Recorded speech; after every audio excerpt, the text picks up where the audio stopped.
Say that. It's great for local media. You can talk about what you want. So we all know that Tom Brady had surgery on his left knee earlier this offseason, but we're not getting more details about just how bad his injury was. He reportedly played the entire 2020 season with a fully torn MCL. I cannot believe he did not wear a cape during the season. He is Superman. He's literally Superman. He didn't miss a practice with a torn MCL. It's really remarkable. He said he suffered the injury during his last season in New England and just gradually got worse in Tampa leading up to the procedure in February. It's the same knee that he injured in the 2008 season, which was essentially his only major injury. So it's remarkable that he played this entire season with that and had the season that he did. He's just built different. Well, let's talk about how he's not an elite athlete. And I always said John Lynch, who's now the general manager of the 49ers. John Lynch was the hardest hitting safety I've ever seen. John Lynch told me I never got a concussion. I'm like, what do you mean? Troy Aikman, who never tackled anybody, he got tackled, had many, so did Steve Young. John Lynch often led with his head, no concussions. That's what John claims. And why would I not believe him? The point being, to your point, is some guys, Eli Manning, never got hurt, ever. He never missed the game due to injury. Some guys just are built to last. They just are. Yeah, I mean, a lot of it is genetics, and then it's just luck, and that's just the way that it goes. Like, you get breaks or you don't. It's just crazy that he was injured and played the entire season through it. Eli Manning did not have a lot of great O-lines. Eli Manning got popped a lot. Never missed a start.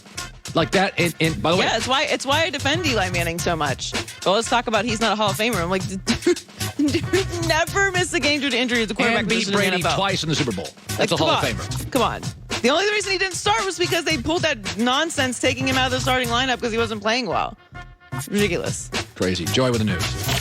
Well, that's the news. And thanks for stopping by. The Herd Lie. You know, Vegas. Yeah. In late August for a WWE event. That's fun. There are reports that I will interview Stone Cold Steve Austin. Reports? The sources say? On my phone. Does that count as a report? I think so. Joy Taylor with the news. No. Turn on the news. This is the Herd Lie News. There's a lot going on today. Is there? Yeah. Well, Dame has been great for our show. Dame, got Rodgers. We haven't even talked about the Brady story yet. We'll get to in a second. So college athletes are now able to make money off of their name, image, and likeness while maintaining their eligibility, which was a long time coming. Yeah. And NCAA President Mark Emmert discussed the future of college athletics following this policy change, and he thinks it's time for the NCAA to have a smaller governing role. He said it forces us to think about what constraints should be put in place on college athletes, and it should be the bare minimum. I think this is a really, really propitious, I think I'm saying that right, moment to sit back and look at a lot of the core assumptions and say, if we're going to build college sports again in 2020 instead of 1920, what would that look like? What will we change? This is the right time. Propitious, I think, is what it is. Propitious. Yeah. Propitious. Well, what he's basically saying is we're not necessarily needed nearly as much. And I think J.A. Adonde came on earlier and said, listen, here's where the NCAA is great, by the way, and needed. The men's and women's basketball tournaments. Yep. It pays for everything. The money they make on that pays for everything. And I have covered that. I've been in those hotels. They're great at it. And it really is a wonderful experience for the players, for the coaches. But maybe they should just get out of the policing and managing, and they don't do a very good job at it anyway. Terrible job is what I would say. And it's because that's not what they're supposed to do. Governing bodies have procedures in place and protocols and things like, juries and judges and lawyers and things like that, things that make the entire system, in theory, work.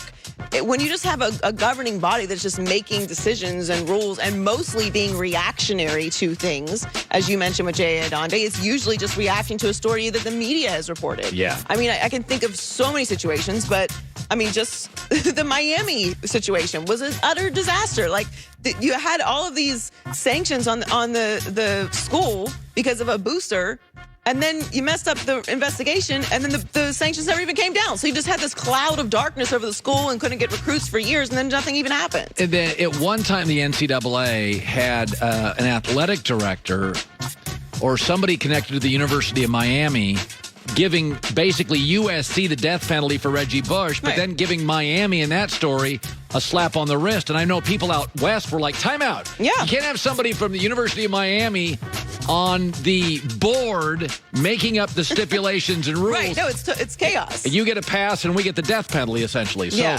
no, I think to your point, I think at least give credit to Mark Emmert, who's highly critical or highly criticized, is that I do think their role now will be raising a lot of money in the tournaments, and they probably have to kind of just bow out of the policing role. I mean, I don't think that they should completely lift their hands off of any kind of, not policing, but, make sure that there's protocols in place to keep kids safe. Make sure things are equal. Make sure, that coaches aren't taking advantage of, how many practices and things, things like that. Things that the rules are in place for. The policing part of it I never liked because, to your point, there is no system to come up with a fair and reasonable result. Like, that's not what you guys do. But I also think something interesting that he said when he was talking about it is college should be looked at as a launching pad for your career. For a long time, people who were resistant to college athletes being paid, which NIL does not mean they're being paid by the schools. That's not, just please read, that's not what's happening. They're just allowed to make money from advertisers and businesses and things like that off of their name, image, and likeness. So for a long time, people would push back, they're getting a free education and there's, they shouldn't be involved in all these other things. All the other student body, every other student that is there that is not a college athlete is permitted to do these things. Right. Why would the athletes not be allowed to do this? It doesn't make any sense. College is meant to prepare you for the next level of your life. Why can't it launch you now? Why can't you launch businesses now? Why can't you make money now? Well, there's always been this kind of belief that, oh my God, you have to have some level of control, or these seedy boosters who have no life will just buy players. And my takeaway is that's what they're doing now. Right. If UCLA basketball is the greatest dynasty in the history of college basketball, John Wooden, squeaky clean John Wooden. Go read about the program. They had a go-to booster who paid for everybody. So, and it's nothing against UCLA. It's documented. It's well, everybody understands it. People like to romanticize things. Anyone who's actually in the building of any building, this is not just UCLA, but any building, everybody knows what they do and who to go to and who to talk to. And if you need something, where you go, everybody knows. I mean, there's story from every campus. Listen, there's an understanding in the South. You pay the football players through the church. That is a system that is, why do I know it and I've never lived there? It is a system that is understood in recruiting that many players are paid through a local church, through a mom or a dad. It's like, we got to just... Stop clutching your pearls. Yeah. They're going to be fine. They should be allowed to launch their careers. And I like that the NCAA is taking this approach to it. So Damian Lillard is reportedly planning on requesting a trade from the Trailblazers. There's been a lot of stories about this coming out over the past. We've been talking about this really since they were eliminated, about his unhappiness with the organization and what's going to happen with him. He also spoke with Chris Haynes about the state of the Blazers, saying everyone in the organization, including himself, needs to look in the mirror because what they've been doing is not working. He told Chris Haynes he will address this report after Team USA practice today. He is expected to speak around 3:30 p.m. Eastern, so we may get somewhat of an answer to this report, or at least his response to what he's going to do moving forward, because I agree with you. I don't think he wants this to be the story through the Olympics, which is already it's already a story stressful. And he's not talking. Exactly, but also the Team USA situation is a bit of a disaster right now, so I don't think he wants to add to the stress of that by taking this moment to announce that he wants to trade from the Blazers, because it will completely overshadow whatever Team USA is doing, because, let's be honest, we're going to care more about what's happening with him and where he will end up. Speaking of, Keldon Johnson and JaVale McGee will replace Bradley Beal and Kevin Love on Team USA's roster for the Olympics. So we have an answer on those slots. But we'll find out more from Damian Lillard today. If I was Dame, you know what I would do, Joy? Today at the press conference, I'd be like, listen, I know you guys have a job to do. But I'm not going to discuss this until the Olympics are over out of respect for USA Basketball and my teammates. I got no comment. I'm not going to answer those questions. I know you got a job to do. You can ask it. I'm just going to give you the same answer. Until the Olympics are over, I am not discussing this trade. And that's what I think he will do. Yeah. Because he doesn't gain anything by saying it's absolutely not true. Because if he does decide afterwards that he wants a trade, that's going to put the Blazers fans through a whole roller coaster that's unnecessary. So the best thing to do is just say no comment. I'll talk about this either way on the other side of the Olympics. It's great for the Portland media. They'll have something to talk about for a month.